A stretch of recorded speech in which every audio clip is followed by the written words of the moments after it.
Welcome back to the podcast, everyone. We're so happy that you're joining us again, or for the first time if you're new, welcome, welcome.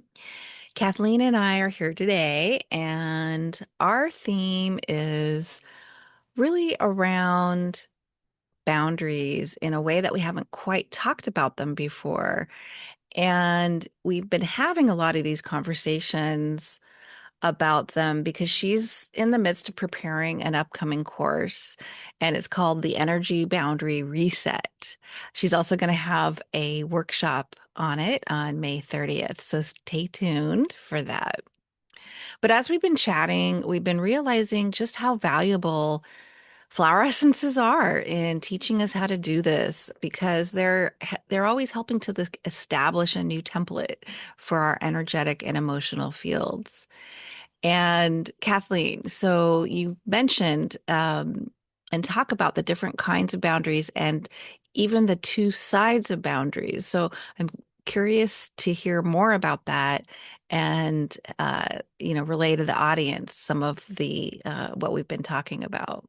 I'm really happy to. It's a topic that I have definitely needed to learn myself. I'm still learning. I can't say that I'm completely have this one solved, but boy, this is really a challenge for a lot of us, and certainly a lot of the people that I work with.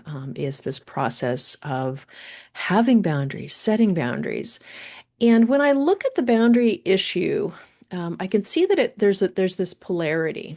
Um, there's it's sort of an inherently polarized concept. Now, if we're just looking at kind of the way that culture talks about it, if you listen to somebody talking on Insta or whatever about setting boundaries, it's a very sort of intellectual process, and it's as if all you need to do is say a certain thing, and then, maybe repeat it a few times, and then all of a sudden that boundary is set and life gets easier, or whatever conflict that you have can resolve itself. But I think that as a practitioner, I'm looking at it from the angle of like flower essences help us at the underlayer of that problem. If we look at life as being an intellectual challenge to be solved, then, maybe the perfect script could get you to boundaries.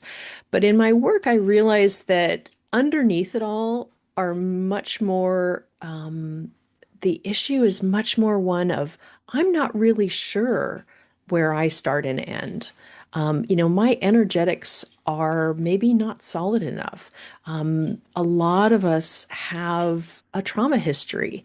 And if you have that, or if you were raised in a boundaryless environment, you never developed boundaries. You really don't know where you start and end and where others start and end. And so, how could you possibly set a boundary if you don't actually have it in your body, a solid sense of where you stand? I think that this concept of boundary, it's one of like a membrane. We can look at it as an auric field, but a membrane, it opens and closes appropriately. We need to be able to let out what we need to let out, and we need to let in what we need to let in. But the rest of the time, we want it to be there and holding us in safety. And the responsiveness is a really important piece to this. And so a boundary that is too soft isn't useful, isn't helpful, and a boundary that's too rigid is also not helpful. So those are a couple of sort of entry level or entry line concepts that I wanted to share with listeners, because this is something that I've been thinking about a lot, and about different essences that can help us to establish some really healthy boundaries.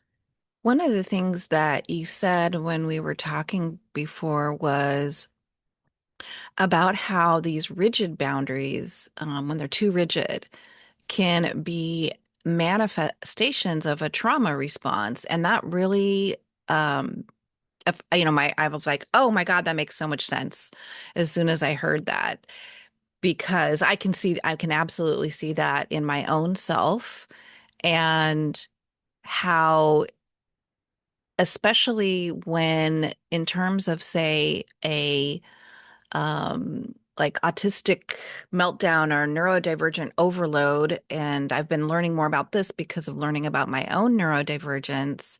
And I can so easily see that pattern, like too much input coming in, but also too much uh not having good boundaries around that and not having a good boundaries the um managing that. And for myself anyway.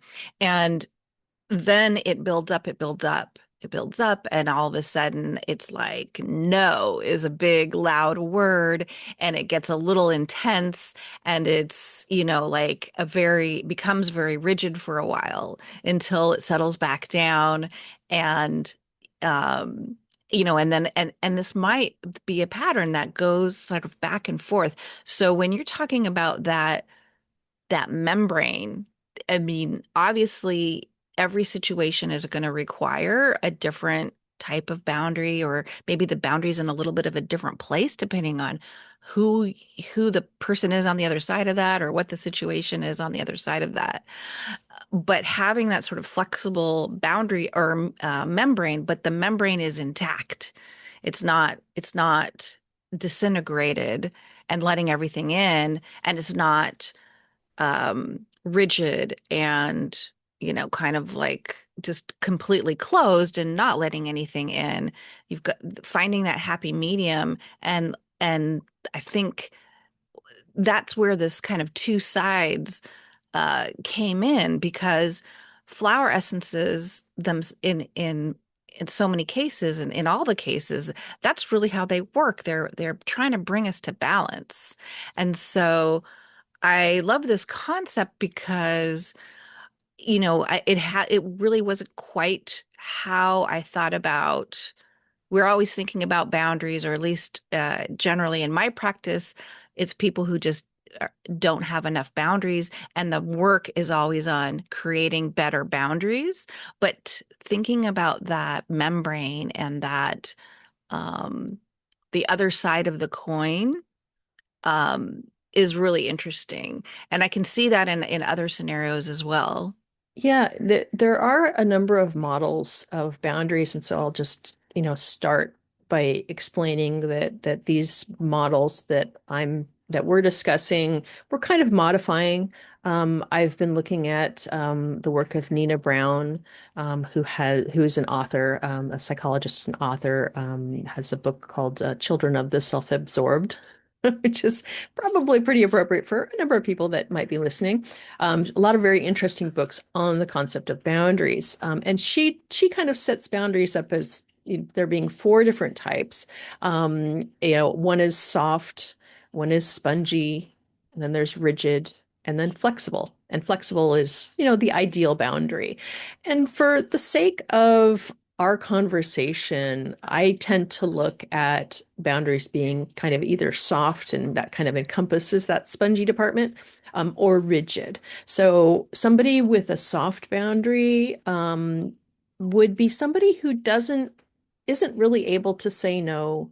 And, what we might do is we might talk about these in the more extreme cases, or sort of caricatures almost. But oftentimes we can kind of see these patterns in ourselves, in being in one place in my life, I'm not able to do this. In another place, I'm doing it in a different way. And so all of us are, myriads, and we all have work that we can do to refine our expression and refine our boundaries. But, in the stereotypical case of a soft boundary, we're looking at somebody who's essentially a sensory personality, you know, the doormat, somebody who just always is doing for other people, never has any needs of their own, never sets a line ever, ever, ever. You'll never hear no out of their voice. And that's clearly, I think, an exaggeration of a soft boundary type, which is almost like not having any boundaries at all. And people don't really even notice them. It's really it's hard to be in those shoes. And a lot of us, certainly for those of us women, we've kind of been taught that that's the ideal, right? I mean, that's like the best woman ever is the person who's just, oh, she was always there for everybody. She always took care of everybody. She was just wonderful. And that maybe serves other people really well, but that certainly doesn't serve you well. It didn't serve me well. And Century is really helpful for helping you to realize, gosh, maybe I'm a valuable person enough to have some boundaries. Maybe I'm valuable for somebody to do something for me. And when we've never learned that we are worthy or valuable enough for energy to come our way, that's when we get in those very, very soft boundaries, and we tend to be the servant and not anyone who can receive anything. Century is such an important essence for so many in my practice. And I kind of just, it tends to sort of find its way into a lot of formulas. Absolutely. And what you're saying is somebody might not really even seem like the quote unquote doormat archetype when we're talking about this, but there are so many subtle, insidious ways that, women, especially mothers, have been put into roles designed by to support the patriarchy. And there's so many little things, like that illustrate exactly what you're saying with not with that person not ever putting their needs first. And even if they didn't start out with that in their personality over time, perhaps in a marriage, and always putting, like the the life evolves around the husband or the children or other people who they're caretaking.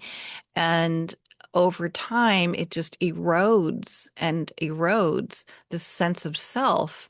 So by the time somebody um, kind of doesn't have those responsibilities anymore, or is trying to do something different with their life, or just kind of waking up to that fact, they don't know who they are. They don't know who they are and what they want. And, that's the place to start. And so the century Bach flower essence is a really critical flower essence for that. And I definitely agree. That would be that recognition of of what's been happening, and that you're a person that deserves your own importance is so important. Truth. This whole thing of, oh, she was so wonderful, she never asked for anything from anybody, she was always there for everyone. I mean, that's a eulogy, people. That's something they say about you when you're dead. It's just heartbreaking because that was my mom. That was the model that I learned. I watched that, and I literally heard that from everybody at her funeral. It was just like that was who she was. And you know, who really knew what she wanted? It was very obscured. And what I also didn't really realize growing up is how much that pattern feeds a sense of anxiety and stress. Because you can never do enough. You can absolutely never be, so selfless and, serve everyone because there's always going to be more needs. They're always going to dump more on you. And if you never set a boundary, you end up with this state of ongoing anxiety. I found this amazing quote from a psychologist from the Mayo Clinic, Rich Oswald. He says, anxiety and stress develop when you take responsibility for others' emotions, behaviors, and thoughts. Many anxieties people experience are due to poor boundaries. And when I started to recognize that distinction, that the lack of boundaries is a stressor and builds a sense of anxiety, I mean, that's a real game changer for me because people, come to me all the time with, I feel anxious all the time, and I'm with them. I grew up that way. My mother modeled it for me, but to start to recognize that anxiety that we walk through the world with has a really significant connection to our inability to have a boundary. We don't know how to set a boundary. We don't even have one. How can we set a boundary if we don't have one? But building up this sense of self, building up this sense of strength, with essences like Century helps you start to set boundaries, and you're no longer having to like manage everybody else's stuff. It's a real relief. Yeah, there's a real crossover too with people who are looking for protection or protection essences. And so I see that when that's a big theme, because of this fear, this anxiety that, something's coming at you that you can't control, I think it's also because there's an underlying boundary thing that can possibly be at play there. And it's interesting because a lot of the essences for boundaries are also, there's a big crossover with protection and protection essences. Um, so that also is what you're talking about with anxiety, just that feeling that you don't have protection, that you don't, and it might be completely subconscious, but there's a feeling of vulnerability that I see there. Well, because you are vulnerable. If you don't have a field surrounding you, if you don't have a solid grounding, you are vulnerable. I mean, it's these trauma responses that when we've been overwhelmed, when we've had traumatic experiences, our field does get shattered, and we leak energy everywhere. And it's it's kind of like, when you're wounded, forces that are not healthy forces get attracted to that. And that's just, I don't know, that's just what happens. And helping yourself to seal up your field and develop that really strong, um, it's a that boundary, that field around us where we know where we begin and end. And there's really no better essence family to look at than the Yarrows. We have many different colors, varieties in our repertoire. But just starting with Yarrow, just starting with, good old-fashioned white Yarrow as an essence to help to rebuild that field. Um, you know, s- like I don't want to repeat myself too much, but it's so, so common that we have chunks of ourself that are missing. We have a field that's not intact. It's really normal when there's been a shocking or terrifying experience that we leave our bodies for a period of time. And when that happens, the field gets a level of rupture, and it needs to kind of come back together. And our spirit needs to come back into our body, and then the field can repair. But so often we've spent so much of our lives a lot out of our bodies, a lot out of our fields. And it's a little bit like, if you're driving, but most of you is out of the sunroof, it's going to be really hard to reach those pedals. It's really hard to run your life when you're not really in your body, when you're not in yourself. And the essence is going to help you come back in safely and start to reweave that field so that, oh, yeah, okay, yeah, I'm solid here. I'm okay. And I'm not attracting things that I don't want to attract. Yeah, and that's a real thing. I mean, that this is the perfect example is the narcissist empath um thing where, whether the narcissist or the person with narcissistic tendencies um is conscious or not of this energetic pull, you can observe it. When they walk into a room, they're going to gravitate just automatically to the person with the least amount of boundaries. And that's usually the empath. And so it's a very common pattern that is talked about in all over therapy circles and in so many ways.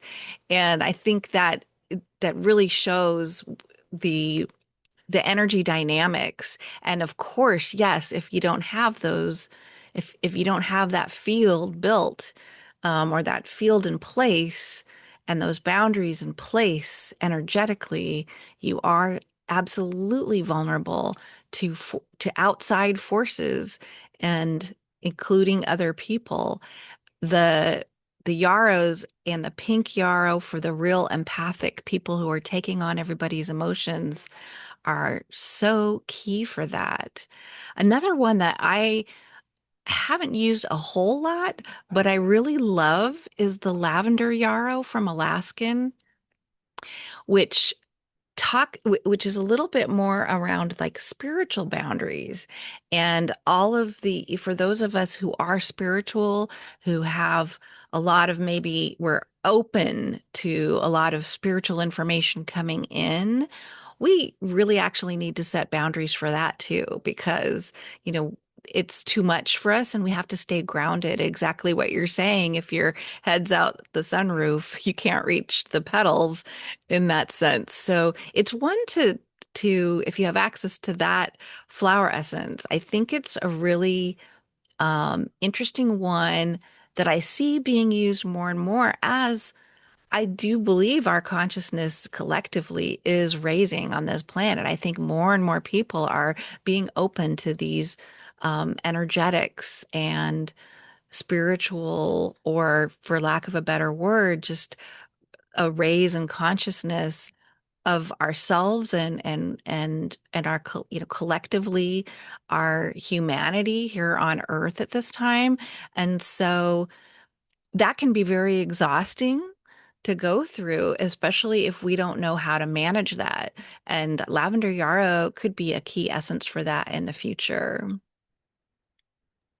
and now. Absolutely. It's like, we have these need for greater discernment, because there's so much information coming at us all the time. Wherever it's coming from, it doesn't really matter because there's just tons of it all the time. And the more that we're operating kind of from our neck up, the more that we are just like functioning in the world, doing, able to talk and interact with other people. But when we're not really in ourselves, when we're not in our hearts, when we're not inhabiting our hearts, when it's too painful to inhabit our hearts, when it's too painful to inhabit our gut, because, when our system has been trying to tell us something all these times, and that anxiety rises. It's trying to tell us something like this is not healthy for you.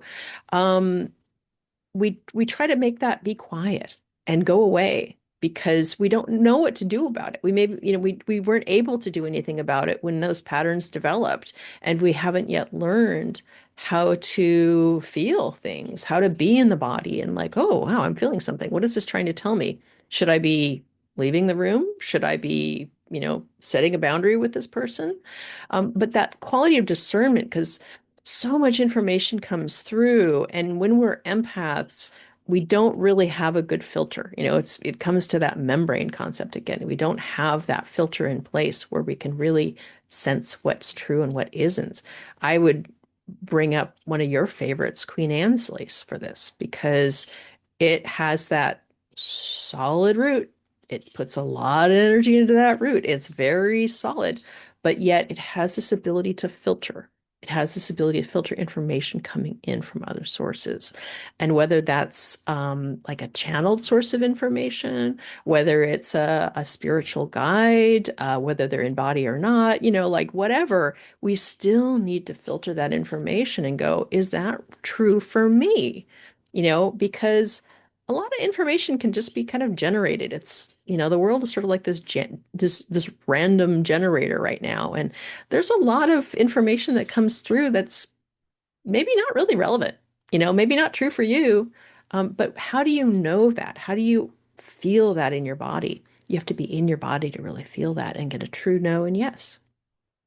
Yeah, the grounding is so important. And a big part of that is just somatic work in general, because even knowing what our body is telling us, where if we're in our head all the time, it's hard to have even the proprioception around, what's, or the interoception, I guess, really, because it's like, how do things feel inside your body? And for me, that's always been a challenge. And a manifestation of that is not, it's like, uh, not hearing it until your body has to keep getting louder and louder with the pain or the hunger or the whatever it is that until you hear it and respond to it. And that can lead to health challenges. So it is a crucial thing to be embodied, to feel as part of this work. And I think that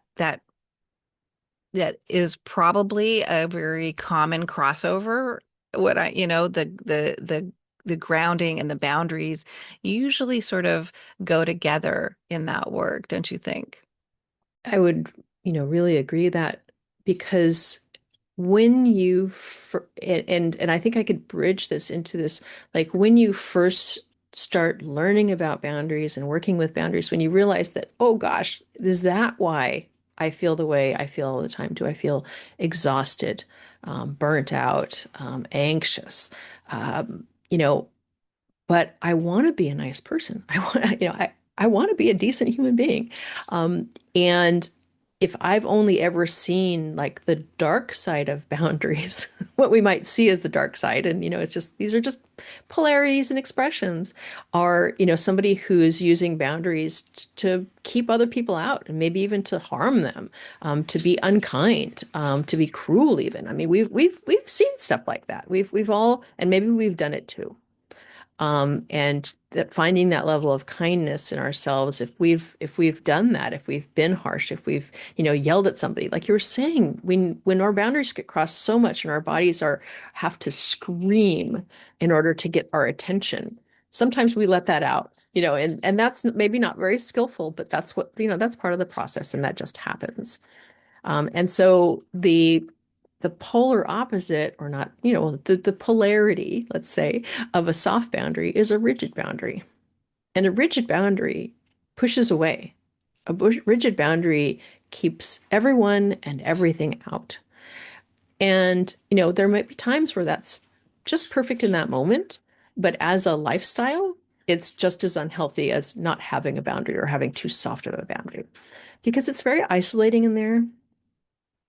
People can't get in either. You don't have a space for love and connection, and as much as anything, the usefulness of friendship and partnership and connection. We don't do everything all by ourselves. We're here to interact with other people and interact with other ideas, and have conversations and help each other, be there for each other. Community is a really important part of mental health. Being lonely, being apart from everyone is not good for mental health either. So learning how to set a boundary that's a responsive boundary, not a rigid boundary, is also a really beautiful thing that our essences can help us with that underlying, terror of being overwhelmed, but helping us get stronger in our fields and be able to go, oh, I can open it for this person. This person's good people. I want to hang out with them a little bit. Yeah, I'd love to explore a little more about those rigid boundaries, how we see them, and the flower essences that might be helpful for that. And I mean, rock water comes to mind as one that is useful when somebody is so rigid about everything in their life. Their schedule has no room for adjustment. Perhaps it manifests in their their diet, their lifestyle, their everything is very regimented, and there's no room for any kind of relaxation. And it's very stressful. It's very stressful to live life that way, because life happens, and a not a pleasant way to exist when it's in that kind of extreme state. And so rock water can help one to be better able to go with the flow. So obviously not going with the flow to the point where the boundaries become amorphous and dissolve, but to relax a little bit, to be able to adjust to changing situations and to let people in, because how can you connect with others if it's 100% on your terms all the time? It's a journey, isn't it? When you can see that a rigid boundary is a trauma response, when you can really hold space for that, of someone needing to do that, is because they're terrified of being obliterated, annihilated. It's very intense, when somebody has to put up a boundary like that. It's not pleasant to have that projected on, but it's also really not pleasant to do that because it's very isolating and people tend to avoid. It's kind of a funny thing. Certainly in the way, obviously the way I was raised, the good person is the person who essentially has no boundary. It's like the one who's always giving, who'd give the shirt off their back. I mean, there's a boundary that probably doesn't serve you very well. But that's like there's this nobility to it. There's this like superiority. Oh, you're a more spiritual person. And I mean, in my spiritual journey, I certainly leaned into that because that's what I knew how to do. And I'm like, yeah, right, that's true. Being super spiritual means that this is the sort of person you are. And I would never do that. I would never, like being angry is a low vibration. It's a low, it's a bad emotion. And yet, anger is really a valuable tool. It's a valuable emotion because it helps us set a boundary. And it's not about using it badly. It's not about using it unkindly. Um, you know, it is about just knowing where we stop and where others start and being able to set that line of like, no, you can't have the shirt off my back. No, you can't walk over me. No, you can't, come in and just take whatever you want. Oh, that's not okay. This is me. And so this process of learning to work with these boundaries, whether they're soft or rigid, it's a flex and a flow. We're learning how to work with them.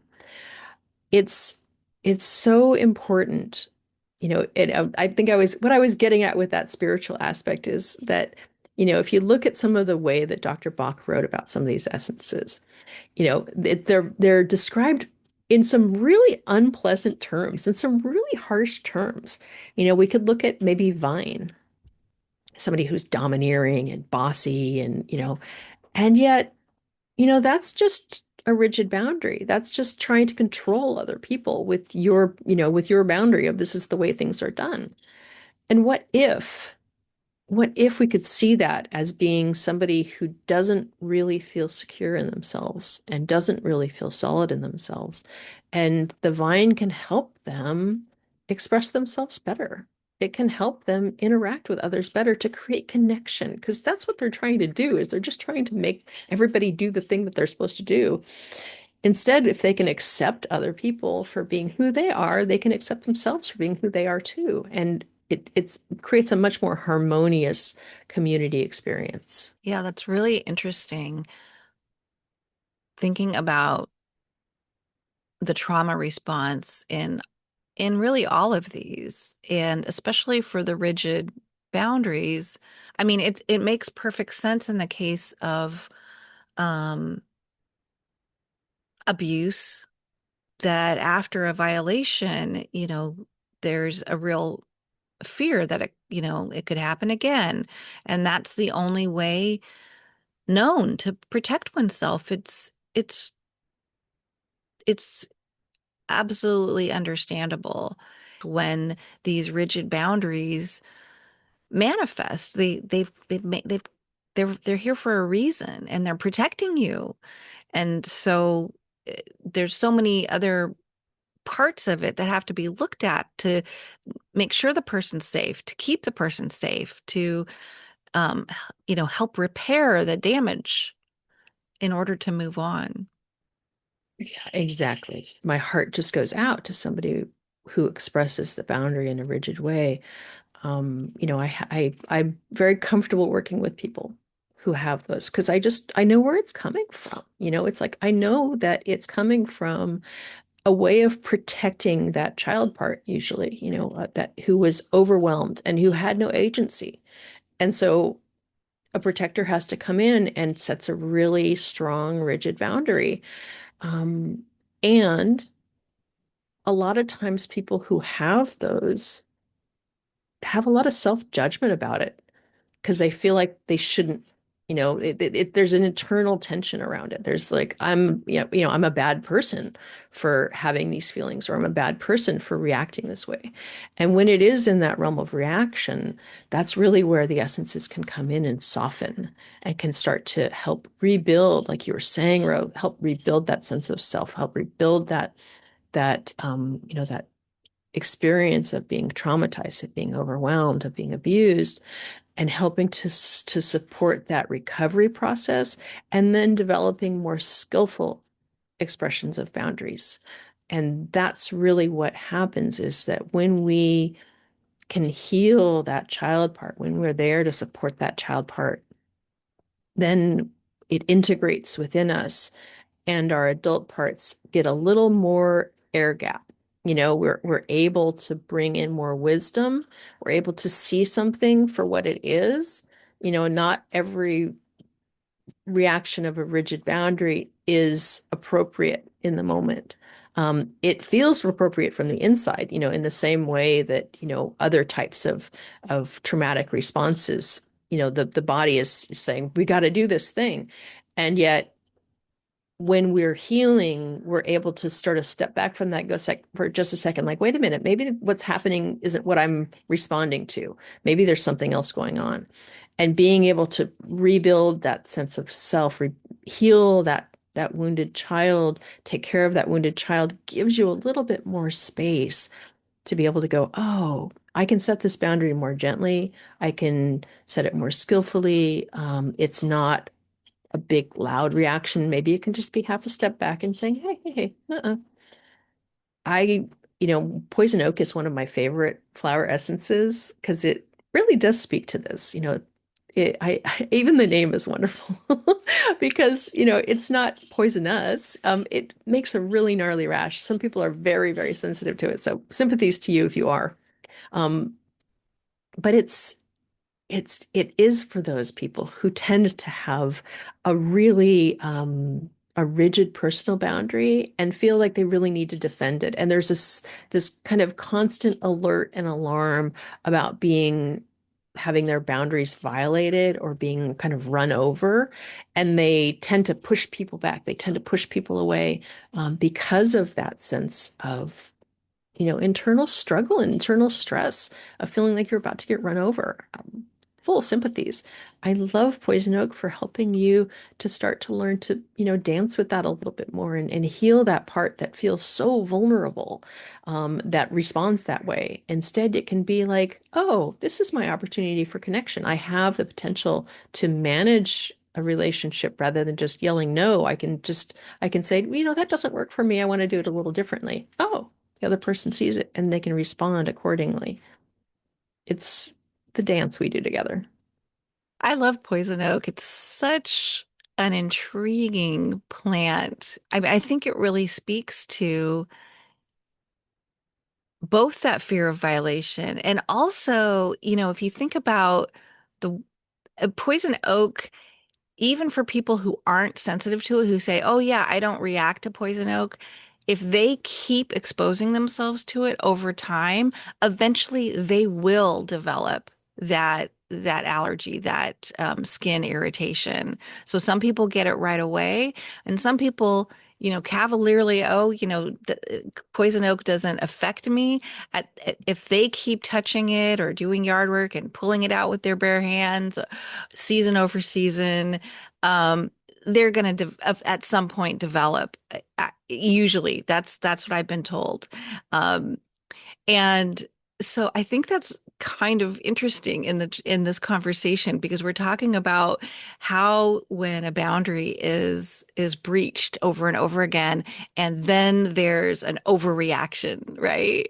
And it's illustrating that to me. So um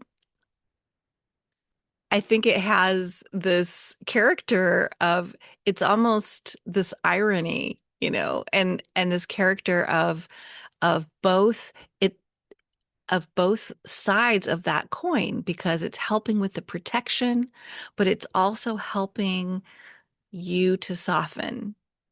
Thanks for sharing your poison oak love. I do too love it. Yeah, from a little bit of a distance, right? Because that's appropriate. It has good boundaries, and so we respect the boundaries of the poison oak.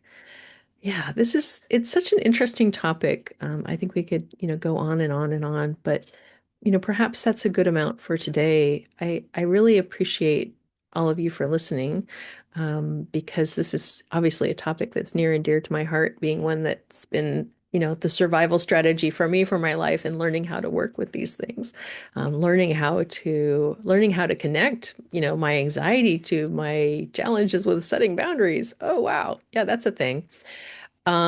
So I hope that if you're interested, you'll check it out. I'll be teaching the course of the energy boundary reset, coming up soon, and hopefully you'll join our email list, and maybe come to the workshop and see what happens, because I'm going to be showing you like 5 steps towards working towards this, because it doesn't happen all at once. It's not an intellectual process.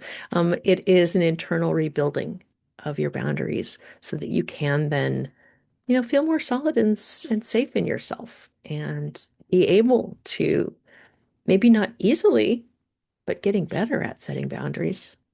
It's something that will really improve your life. And the workshop is called Reclaim Your Energy. And that's a part we didn't talk about too much with how much it frees up energy when this work is done.